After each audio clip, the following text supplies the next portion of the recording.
देश और दुनिया में कहीं पे भी किसी भी तरह की आपदा आए, कोई मुसीबत आए, इमरजेंसी जैसे हालात आए, भुगतता कौन है? आम आदमी, मध्यम वर्गीय आदमी, उससे भी नीचे का सबसे ज़्यादा मार उसी को पड़ती है, हर चीज़ की, हर हालात में। ये अच्छा है, नेताओं को चुने जनता, मौज करे नेता, और मुसीबत आए तो भुगते फिर देश की जनता।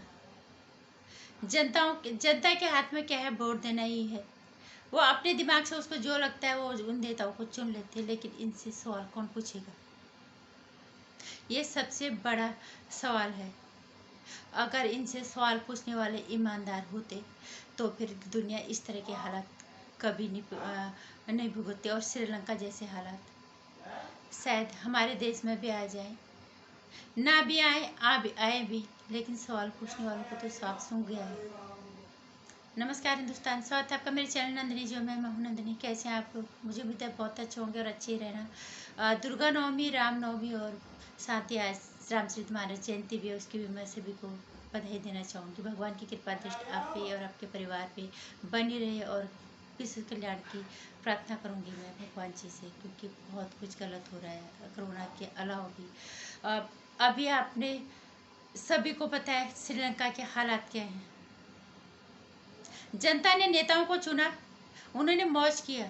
जब तक उनके हाथ में पावर था, उन्होंने उल्टे सीधे काम करके जो है अपनी अपनी गलती को वो संभालते रहते, अपने वोट वो बचाते रहते, अपनी कुर्सियों को वो बचाते रहते हैं। लेकिन जब हालात बिल्कुल हाथ से निकल जाते हैं, फिर वो हथियार डाल देते हैं, फिर भुगतने पे आती है जनता। जनता और इस सरकार के बीच के का माध्यम कौन है? जिसको लोकतंत्र का चौथा हिस्सा कहा जाता है। वो वो वो लोकतंत्र का चौथा हिस्सा हर जगह, हर हालात में बिका हुआ है। ये आज मैं पूरे यकीन के साथ, कोई नहीं ईमानदार, आज कोई भी नहीं है जो जनता और सरकार के बीच सवाल पूछने की, जो सवालों की जो एक कड़ी है, जो एक माध्यम है, वो बीत चुके हैं। चाहे अपने आप को कोई कितना भी ईमानदार कह ले, वो ही कोई भी ईमानदार नहीं है। श्रीलंका जैसे हालात क्या हमारे देश में नहीं आ सकते? हमारे देश में केजरीवाल जी फ्री में राजनीति में आई, बिना किसी मेहनत के, बिना किसी कुछ नहीं किया उन्होंने, किसी और के बंदूक कंधे में उन्होंने बंदूक रखा और राजनीति में आ गए। और हमें भी अच्छा लगा था, तब हमने उनका समर्थन किया था। हमें ये लगा था कि गंदगी को साफ करने के लिए कीचड़ में उतरना ही पड़ता है। जब वो अन्ना आंदोलन छोड़ के, अन्ना जी का आंसर खत्म हो गया, जब वो राजनीति में आए, उन्होंने पार्टी बनाई, हमें बहुत अच्छा लगा। हमने हमने भी उन्हें समर्थन किया कि हाथ में पावर आने के बाद ही भ्रष्टाचार जो है कम हो सकता है, कीचड़ में उतरने के बाद ही ये साफ होगा। लेकिन हालात क्या हुए? केजरीवाल जी सत्ता में आए, उन्होंने क्या किया? फ्री में बांट रहे, अच्छी बात है, हमें इसमें कोई भी दिक्कत नहीं है अगर वो फ्री में बांट रहे हैं तो। लेकिन अब सवाल ये आता है कि उनसे इस पूछेगा कौन? हमारे देश का एक चौथा स्तंभ, जिसे मीडिया कहते हैं, जिसे पत्रकार कहते हैं, वो पत्रकार अहंकार की लड़ाई लड़ रहे आपस में, एक दूसरे से ज़्यादा अपने आप को ईमानदार दिखाने के चक्कर में, और एक दूसरे से ज़्यादा ही गिरे हुए पत्रकार हमारे देश में हो गए हैं आज। पत्रकारों के एक धड़े को जब गोदी मीडिया कहा जाता है, तो फिर जो अपने आप को ईमानदार मीडिया कह रही है, वो क्यों नहीं केजरीवाल जी से सवाल पूछती है? फ्री की राजनीति में उन्होंने दिल्ली में पांव जमाए, और उसके बाद वो पंजाब में बहुत अच्छे से जो है वो पांव पसार के बहुत अच्छे वोटों से उन्होंने वहाँ पे सत्ता जमा ली है। कोई अच्छी बात है, अगर वो सबको फ्री में दे सकते हैं, दिक्कत नहीं है। लेकिन सवाल ये है कि उनसे सवाल क्यों नहीं पूछा जा रहा अभी? अगर केजरीवाल जी फ्री में दे रहे, अच्छी बात है, सबको पसंद है, देश की जनता गरीब भी है, किसी को तो फायदा हो, चाहे किसी को पहुंचे या ना पहुंचे, वो तो फ्री बांट रहे हैं। लेकिन यहाँ पे पत्रकारों की जिम्मेदारी बनती है कि उनसे सवालों पूछे कि अगर आप फ्री दे रहे हो तो इसकी भरपाई आप कहाँ से करोगे? क्या सोचा है आपने? और एक फ्री की राजनीति क्या कामयाब हो पाएगी? क्या ये देश को शिखर तक ले जाएगी? क्या ये देश को विकास के रास्ते पे आगे बढ़ा पाएगी? ये लोगों को निकम्मा और नाकारा बना देगी। फ्री की राजनीति कम से कम उन लोगों के लिए होनी चाहिए जो लाचार हैं। जैसे मोदी जी ने एक बार गैस सिलेंडर में सब्सिडी दी थी, तो उन्होंने विनती की थी कि जो लोग छोड़ सकते हैं तो सब्सिडी छोड़ दीजिए। ऐसे ही केजरीवाल जी को भी करना चाहिए। जबकि देश के कई राज्यों को हम देख रहे हैं कि कई जगह राज्य काफी कर्जे में है, तो क्यों पत्रकार इनसे अभी सवाल क्यों नहीं पूछ रहे कि आप इसकी भरपाई कैसे करोगे और कहां से करोगे?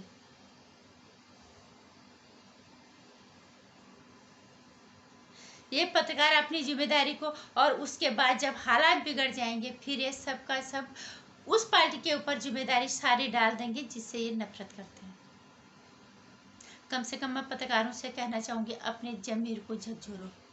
ये पत्रकारिता आज ही से बिकी हुई नहीं है। कश्मीर फाइल देखने के बाद हमें पता चला कि आज से ज्यादा तब पत्रकारिता बिकी हुई थी। आज तो कम से कम पत्रकारिता के अंदर कहीं तो पारदर्शिता हमें देखने को मिलती है। एक दूसरे के टकराव से ही सही, इन पत्रकारों को कोई अपने आप को ईमानदार कहता है, एक से एक अपने आप को एक दूसरे से ज्यादा ईमानदार साबित करने के चक्कर में हमें कुछ तो समझ में आ रहा है कि लोगों के सामने चीजें आ जाती हैं, लेकिन तब पत्रकारिता ज्यादा बिकी हुई थी। इसका मतलब ये लोकतंत्र का जो चौथा हिस्सा है, ये पत्रकारिता हमेशा से ही दलदल में थी, हमेशा से ही बिकी हुई थी। इन पत्रकारों को सवाल पूछना तो बनता है, लेकिन ये पूछेंगे नहीं। ध्रुव राठी जैसा बड़ा यूट्यूबर है ना, अपने आप को बहुत बड़ा यूट्यूबर है, कहता क्या है भी, वो जिस पार्टी को पसंद नहीं करता उसके बारे में वो कुछ भी बोलेगा, लेकिन जिसे वो पसंद करता है उनके गलत कामों को जस्टिफाई करने की कोशिश करता है अपनी वीडियोस के माध्यम से। यहाँ पे क्या ध्रुव राठी पूछेगा केजरीवाल जी से, फ्री की राजनीति हमारे देश को कहाँ लेके जाएगी? अगर ये फ्री की राजनीति सक्सेसफुल हुई, सफल हुई तो ठीक है, अगर नहीं हुई तो हमारे देश में लोग कुत्ते और बिल्ली की तरह मरेंगे। वक्त संभालने का है, इनको सजग करने का है, सवाल पूछने का अधिकार पत्रकारों को उन्हें पूछना चाहिए उनसे। ये सब भूल जाओ कि हम किससे नफरत करते हैं, किस पार्टी को हम पसंद करते हैं। कम से कम इन सब से ऊपर उठ के सवाल पूछो कि आप ये फ्री की राजनीति से देश को कहाँ लेके जाओगे? अगर आप भरपाई करोगे तो कैसे करोगे? क्यों उन्हें बताना पड़ेगा, क्योंकि इतनी बड़ी जनसंख्या वाले देश में जहाँ सबसे ज्यादा गरीबी वाले रेखा के नीचे जीवन यापन करते हैं लोग, अगर थोड़ा सा भी आर्थिक हालात गड़बड़ा गए तो लोग भूख से कुत्ते बिल्लू की तरह मरेंगे। ये जिम्मेदारी बनती है पत्रकारों की। आप लोग अपने जमीर को बेच रहे हो, अपने पैसे को बेच रहे हो। कम से कम थोड़ा सा कहीं से तो बचा लो। कम से कम आप कल को ये तो कह पाओगे कि हाँ हमने सवाल पूछा था। आपने सवाल पूछा? नहीं पूछा। आपने सवाल पूछो, कृपा करके अपने पैसे को बचाओ। और जनता के हाथ में भी आज माध्यम है, सोशल नेटवर्किंग साइट सभी के सब हर कोई कहने के किसी सोशल नेटवर्किंग साइट पे भी है। और हम भी ना तो पत्रकार हैं ना हम नागरिक है। इस देश के नागरिक होने के नाते जितनी कोशिश हमसे हो पाती है हम कोशिश करते हैं पूछने की कि इस तरह की राजनीति इस तरह कैसे चलेगी, जो भी गलत है उसके खिलाफ बोलने की या कहने की हम कोशिश जरूर करते हैं। और इसलिए इसमें अधिकार सबसे ज़्यादा पत्रकारों का हो। कम से कम इतना कि कल को आप अपने आप को मुंह दिखा पाओगे कि हम जिस पेशे में थे उसके साथ हमने ईमानदारी की है। मुझे नहीं लगता यहाँ पे कोई भी ईमानदार पत्रकार है, इसलिए कृपा करके सवाल पूछो इनसे, ताकि देश कल को गर्त में ना जाए और उसकी सबसे बड़ी उस बर्बादी की सबसे बड़ी हिस्सेदारी आपके पत्रकारिता के सर पर में आ जाए। श्रीलंका जैसे हालात हमारे देश में ना आए। इमरजेंसी को याद करते हुए हम 1975 की इमरजेंसी को नहीं भूल सकते। जिस तरह से हम लोगों को सुनते हैं, देखते हैं, बताते हैं लोग, तो कम से कम कल को आप जब आपके ऊपर कोई बात ना आए, ये इसको गर्त में ले जाने की जिम्मेदारी आपके सर ना पड़े। आप कम से कम ये तो कह पाओगे कि हाँ हमने सवाल पूछा था। कृपा करके अपने पैसे की इज्जत कहीं तो रख लो। श्रीलंका जैसे हालात अगर हमारे देश में आ गए तो हमारे देश का क्या हाल होगा कोई सोच भी नहीं सकता। आपका काम है सवाल पूछना है तो पूछो, अगर बिकना है तो बिक तो गए, बिकना है तो बिको, फिर आप क्या कर सकते हैं। लेकिन मैं देश की जनता को कहना चाहूँगी कि जितना आप लोगों से हो पाता है, ये देश इनका ही नहीं, देश हमारा भी, हम कोशिश करें इस देश को बचाने की जितना भी हमसे हो पाता है। हमें किसी नेता से नफरत नहीं है, लेकिन जहाँ पे गलत हो रहा है तो उसके खिलाफ हम बोलें, आवाज़ उठाएं, तभी कुछ हो पाएगा। नहीं तो हम भी अपने देश को सामने ही गर्त में जाते हुए देखेंगे, और उसके बाद फिर हमारे हाथ भी रोने के अलावा, पछताने के अलावा और कुछ नहीं आएगा। नमस्कार, जय श्री राम। अगर आपको भी लगता है कि पत्रकारों को सवाल पूछना चाहिए, तो मैं हमेशा कहती हूँ कि नेताओं को छोड़ो, पत्रकारों को पकड़ो, और हर जगह यही काम करो। इन पत्रकारों को इनकी जिम्मेदारी का याद दिलाना भी हमारी जिम्मेदारी बनती है, इस देश की जनता की जिम्मेदारी बनती है। सिर्फ हम नेता ही न चुना, अब इनको भी राह पे लाना देश की जनता का काम है।